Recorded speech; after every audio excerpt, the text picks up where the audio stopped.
Okay, occasionally I have to help either a family member or a friend, and normally it's over the phone, and it's like I need some information. So if they're on a Windows system, I ask them to hit the start menu and type in Msinfo32. It'll work on any Windows operating system and just hit enter. When they hit enter, at that point, it'll open up the system information, and I'll ask them, okay, what manufacturer do you have? Okay, like system manufacturer. Okay, it's a Dell. All right, I need to know the system model. Well, if they can tell me, oh, this one's a T5400, I'm like, okay. Now let me know what kind of system type is. Oh, 64-bit, so it's 64-base PC.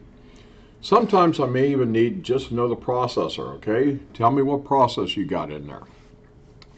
And they can read that off.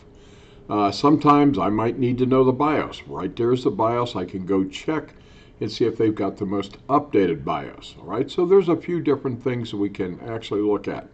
And another thing that I can look at is how much installed RAM do you have? So hopefully this is a helpful video. Like I say, I do support people over the phone every now and then. I know some of you do it also.